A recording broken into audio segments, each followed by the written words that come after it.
With this session, we are going to discuss about atomic number and atomic mass. Let's first discuss about the atomic structure. Every element present in nature have its own unique atomic structure. The general atomic structure is divided into two parts. First, the center part, and the second one is outer part. The center part is considered as nucleus, and the outer part is considered the cells. In atomic structure, we have three subatomic particles: proton, neutron, and electron. Protons are represented by the small p, neutrons are represented by the small n, and electrons are represented by the small e. In nucleus region, total number of the protons and the neutrons are present, and the electrons are presented on cell, and they are continuously revolving around the nucleus. In this, the proton have positive charge, neutron have no charge, neither positive nor negative, and electron have negative charge. Now we are going to discuss about the two major property of any element. The first one is atomic number, which is represented by Z. Atomic number is represent the total number of protons present in with an atomic nucleus of any chemical element.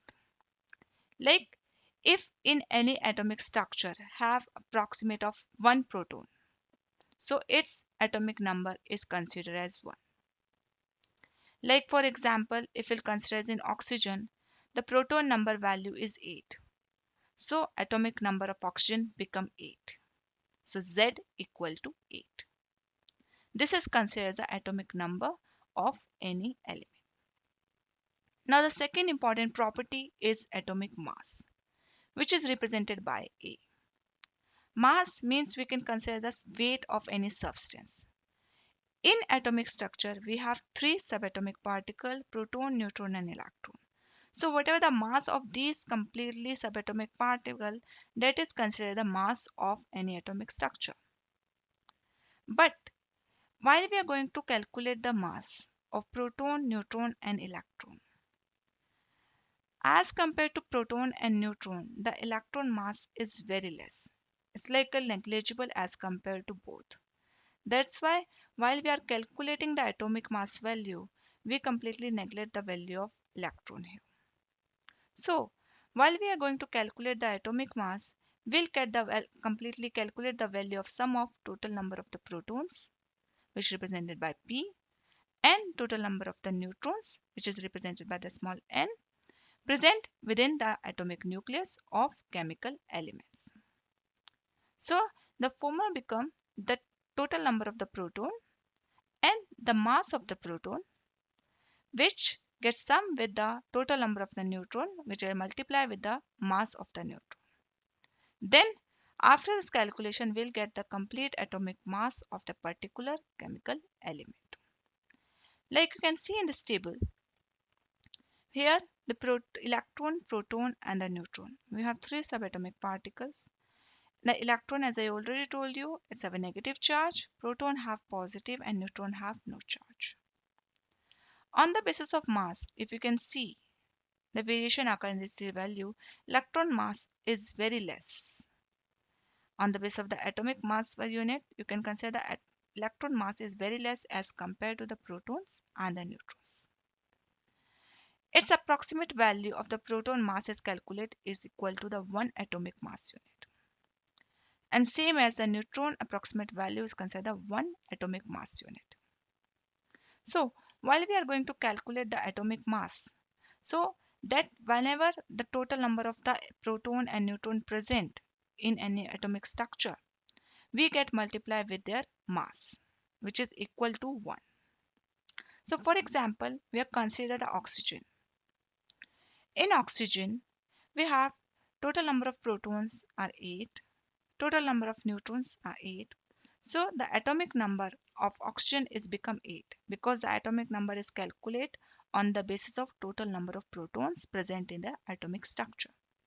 So in oxygen, if the total number of proton is 8, so the atomic number of oxygen is also become 8. Now we're going to discuss about the atomic mass. In atomic mass, we calculate the total value of the proton and multiply with their mass and sum with the total number of neutron and multiply with the mass of the neutron. So here the mass value of the proton and neutron is equal to 1 atomic mass unit.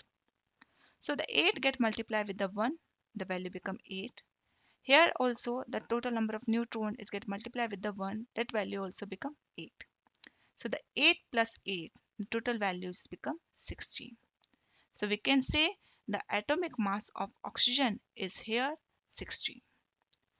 This is a complete symbolic representation of oxygen, or any element present in nature is represented in this way, in which the O is represent the chemical symbol of oxygen.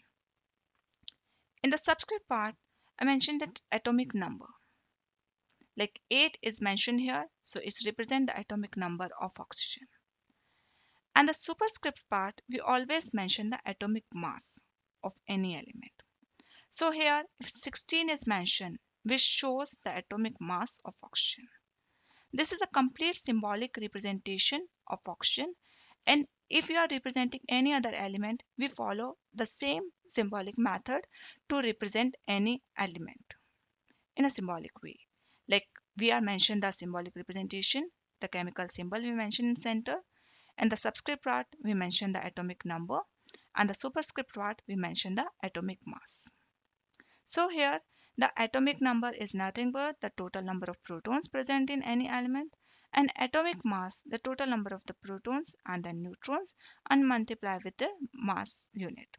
Then we'll get the total number of the atomic mass of any element. With this note, we conclude this session. We'll see you in next session.